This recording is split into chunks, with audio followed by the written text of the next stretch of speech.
Hi, ladies and gentlemen. We are on notes 8.2, which are on graphs of functions and their features.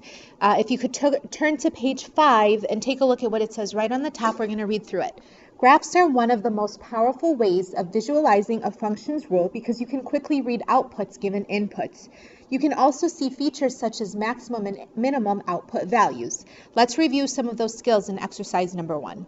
So in exercise number 1, it says, given the function y equals f of x defined by the graph below, answer the following questions. So just like we've always done on your notes and your homework, same thing, find the value of each of the following. So f of 4.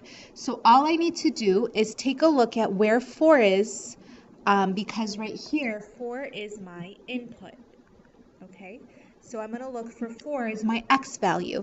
So here's 4. When x is 4, what is y equal to? Y equals 1. So that means that my output is 1. So same thing, f of negative 1. I'm just going to go to negative 1 on my x-axis, and then I'm going to see where it corresponds on my y-axis. It corresponds right here, so that means f of negative 1 is positive 6. Okay? All right, question B says, for what value of x does f of x equal negative 2? So this time, what you know is your output. You know your output, or your y value, is negative 2. So you go to negative 2 on your y-axis right here. Since this is your y-axis, you're going to go right to negative 2 right here, and you're going to see where is y equal to negative 2? Well, it's equal to negative 2 there and there. So anywhere along this section right here, it would equal negative 2. So anything here, again, will work. So that means that it works when x equals 1 and when x equals 3. And then if you just think about it logically, it just means if I take f of 1, will I get negative 2? Absolutely. Okay? All right, question C, state the minimum and maximum values of the function. Well, the minimum will occur at the lowest point of my graph. So if you look right here, this is my lowest point. So that's the lowest point, so my minimum happens at negative 4. Okay? And then my maximum happens twice. It happens here and it happens here. So that means that my max is going to be 6, because that's the highest point that I have on my graph, okay? All right, so now let's keep reading. So if we can read a graph to produce outputs or y values, if we are given inputs or x values, then we should be able to reverse the process and produce a graph of the functions from its algebraic expressed rule. So exercise number 2 says to consider the function given the rule g of x equals 2x plus 3. Question A says to fill out the table below for the inputs given. So if I know that x is negative 3 in my first example, every time I see an x, I'm going to replace it with negative 3. So this is going to say 2 times negative 3 plus 3.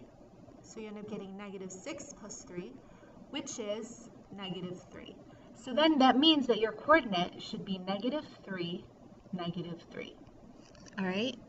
So I want you to try figuring out what your coordinate's going to be when your input, when your x is negative 2.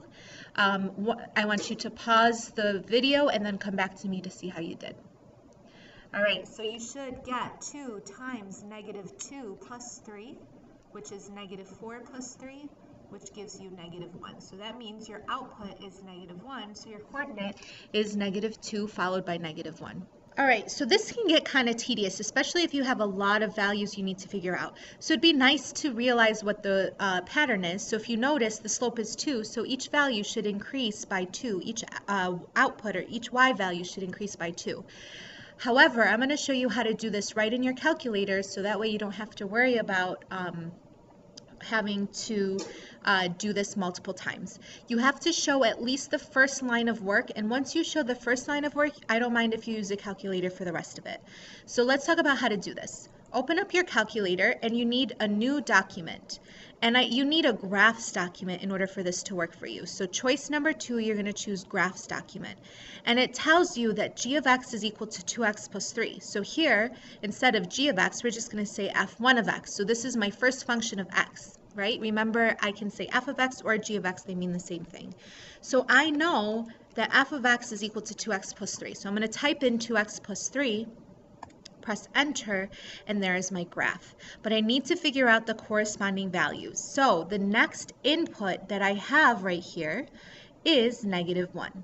So all I need to do is go back to my graph and go to menu.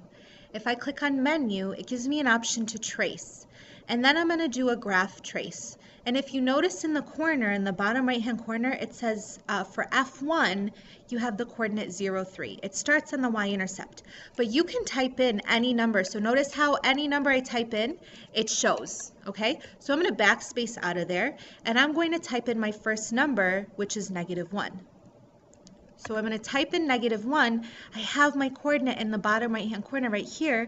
I should get -1 followed by 1. So that's what I'm going to fill in into my graph right here. So I have -1, 1. Okay, let's try it again. The next value that we have is 0. And guess what? You don't even have to press menu and then trace and then graph trace again, because it already knows that you have graph traced it. Okay, and then you just have to type in 0. So you've got 0, 3. That's your next coordinate. So we'll type in, or we'll write down that it's 0, 3.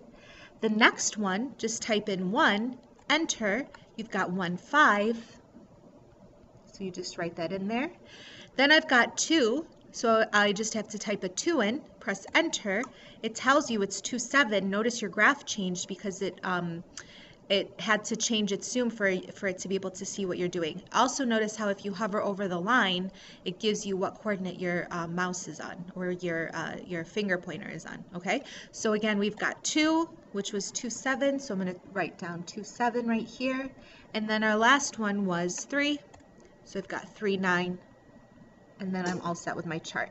So question B says to draw a graph of the function on the axes provided. So I'm just going to really quickly number my axes, and I'm just going to go by 3s just to save some time. So there's a 3, there's a 6, there's a 3 there, 6, and then 9. And then I'm just going to graph out my points. So -3, -3, go to the left 3 and down 3 and put a dot.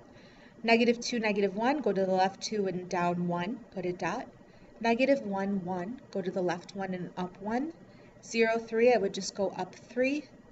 1, 5, I would go to the right 1 and up 5. 2, 7, I would go to the right 2 and up 7. And then lastly, 3, 9, I would go to the right 3 and up 9. Now all I have to do is just connect my dots. You should use a straight edge. Unfortunately, I don't have one that works with the laptop, so that's my function right there. Okay? All right, page 6. There's a lot of terminology associated with the graph of a function. Many of the terms have names that are descriptive, but still work is needed to master the ideas. So in the next exercise, right here, exercise number 3, it says the function y equals f of x is shown graphed below over the interval -7 to 7. So if you notice, it started at -7, that's where my graph started, and then it ended at +7 right here, okay? So question A, find the maximum and minimum values of the function. State the values of x where they occur as well. So let's find the maximum to begin with. Our maximum is just our highest point in the entire graph. So if you notice right here, we have a high point right here, but it's not the absolute maximum. This is my highest point that I have right here. So my maximum will occur at 1, 2, 3, 4, 5, 6, 7. So my max will occur at 7, and it says state the values of x where they occur as well. So that would happen when x equals, right here, the x value is equal to -1. So it happens when x equals -1. Okay, and then our minimum value, our smallest point possible. Again, we have 2 places where it dips down and then it goes back up, but this is the lowest one right here. So this is my minimum value. It happens when y is -1. So the lowest it'll dip down is at -1, and it happens when x equals, let's count it, -1, 2, 3, 4, 5, right at -5. So it happens when x equals -5. Now, really quickly, this is called the absolute maximum, all right? But this is called a relative maximum because this is a place where it starts to go up and then it dips back down. So anything that's considered a turning point where it starts to go up and then go back down is called a relative maximum or a relative minimum, as you see right here in this section right there, okay? So question B, what is the y-intercept of the function? Explain why a function cannot have more than one y-intercept. So the y-intercept will happen when the graph crosses the y-axis. So your y-intercept occurs right there. So your y-intercept is 0, 6. Okay? And then it can't have more than one y-intercept because if it had more than one y-intercept, let's say, for example, I had a y-intercept here, A, it wouldn't pass the vertical line test, and also the input of 0 would have more than one output, which does not work, okay? So the reason why a function cannot have more than one y-intercept is because each input can have at most one output.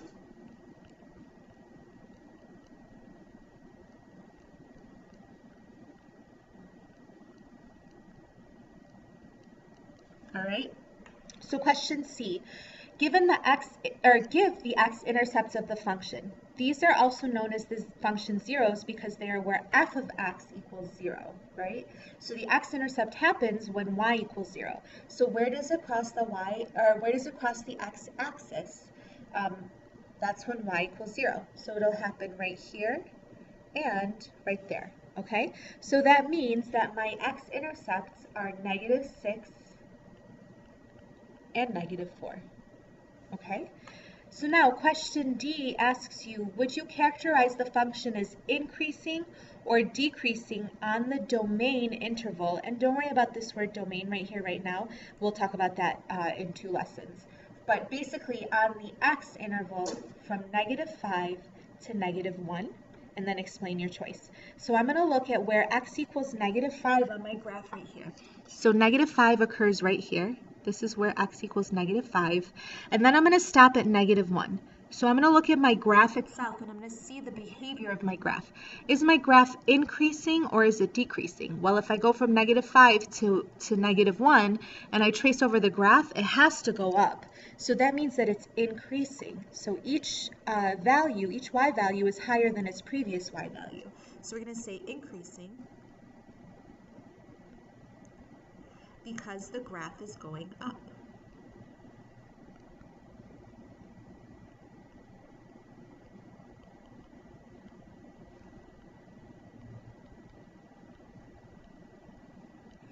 Okay, and then question E says one additional interval over which the function is increasing and one over which it is decreasing. It's asking you to find one additional interval. So let's look and see right here. What is another interval where the function is increasing? Well, from here to here it's decreasing. Here to here we said it's increasing, but we already said that one, so we're not going to use that one.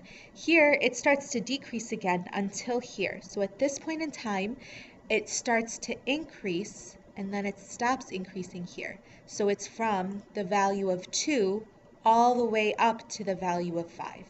So from 2 to 5, it's increasing. But at 2, it's neither increasing nor decreasing. It's my turning point. So I'm not going to include 2.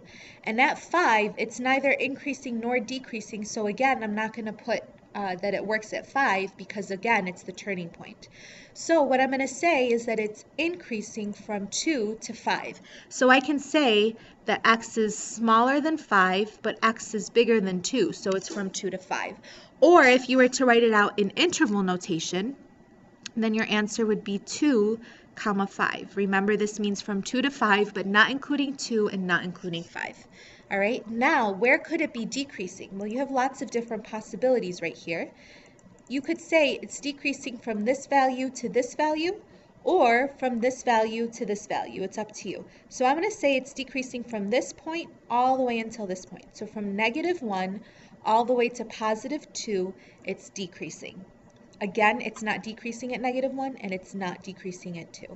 So right here, I'm going to say -1 is less than x is less than 2. Now, we only use our x values to tell us when the functions are increasing or decreasing. It doesn't mean that the y values are from -1 to 2. It means that from -1 to 2, your function tends to decrease. Now, it needs to be written out in interval notation as well, so it's going to be from -1 to 2, not including -1 and not including 2, okay? So question F. The following points are known as turning points. Each can be classified as a relative maximum or a relative minimum. State which you think each is. So if you look right here, the first coordinate that you have is -5, -1. So if you look at your graph, where is -5, -1? Let's erase all of this junk right here and see what we have. So where is -5, -1? Well, it occurs right here. So is this a relative minimum or is it a relative maximum? Well, this right here, it's decreasing and then it's increasing. So in this general area right here, it's the lowest point. It's actually the lowest point of the whole graph. But in this general area, it's the lowest point, so it's a relative minimum. Okay? So we're going to say that this is a relative minimum. All right, let's try the next one. The next one says -1, 7. So let's take a look at -1, 7 right here. -1, 7 occurs right here. So in this general area, is it the highest point of this general area or the lowest? It's a maximum because it's the largest value we have here. So we're going to say that this is a relative maximum, but it's also the actual maximum of the graph because it's the highest point. But sometimes it might not necessarily be the highest point, but it's the highest point of that section. I want you guys to figure out 2, 2, and 5, 5, and come back to me to see how you did. All right, hopefully you said 2, 2 was a relative minimum because it's the lowest point in that section, in that area, and then 5, 5 is a relative maximum because it starts to go up, reaches 5, 5, and then it starts going back down right after it reaches 5, 5, okay? All right, next page. Sometimes the functions rule gets all sorts of funny and can include being piecewise defined. These functions have different rules for different values of x. These separate rules combine to make a larger and more complicated rule.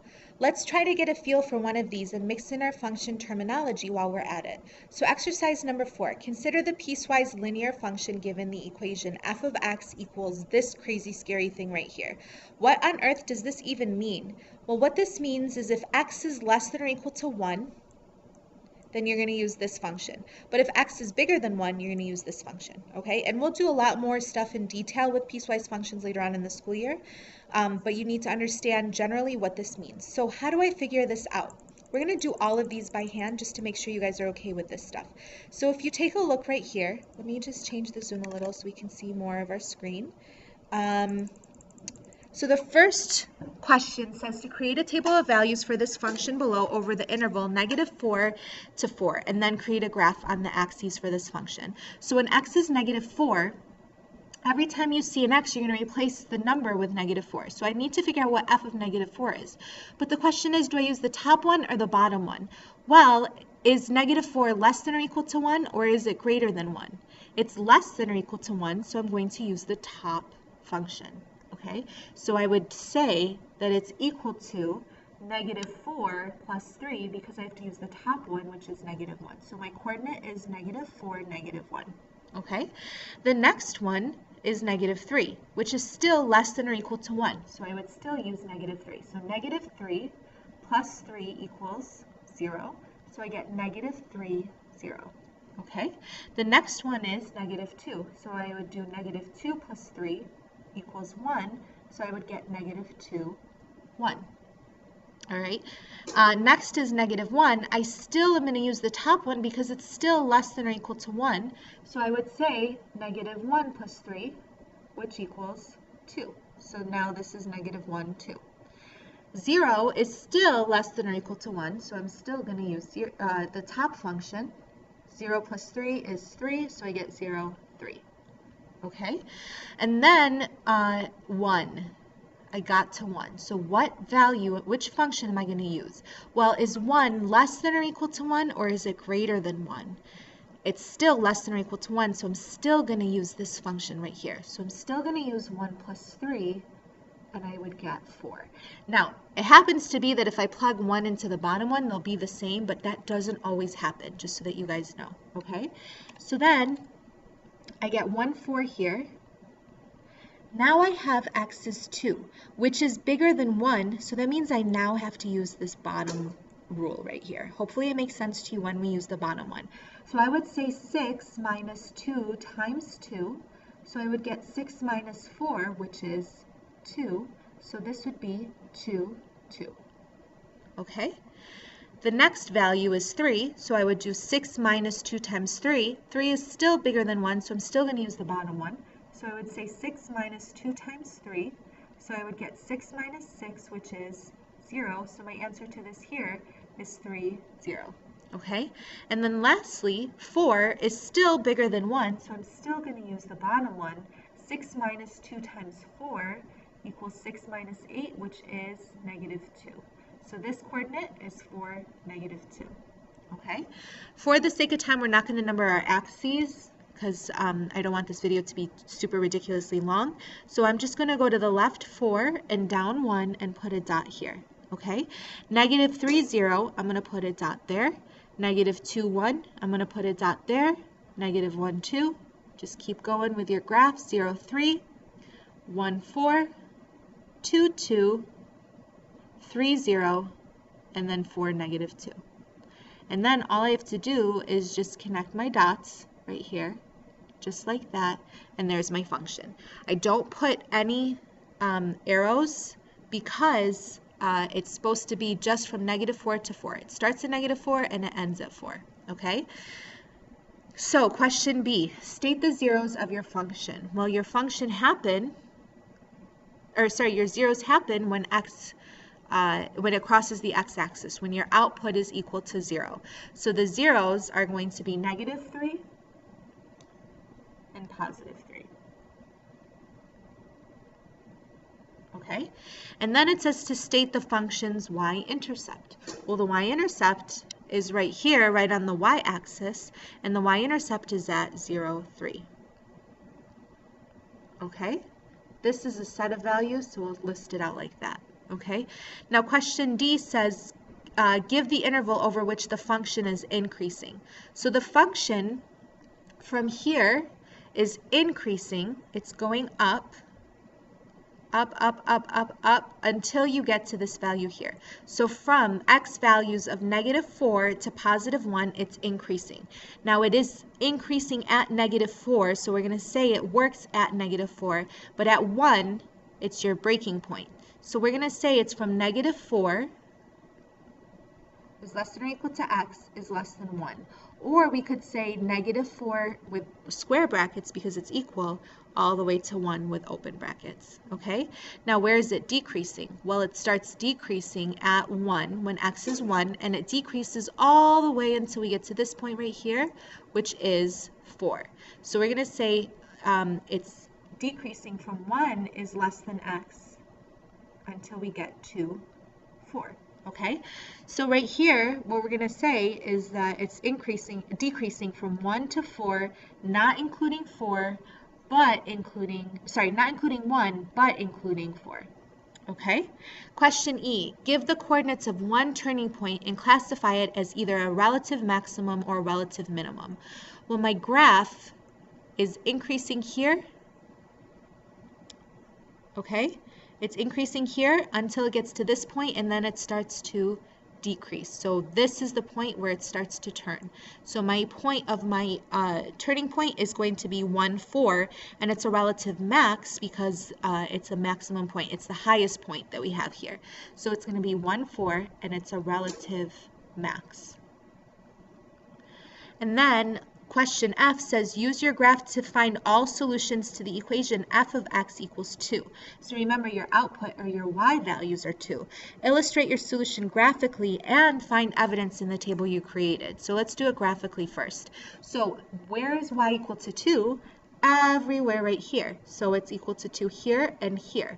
So the values of x that works at is at negative 1 right here and at positive 2. Okay, so it happens when x equals negative 1, and it also happens when x equals 2.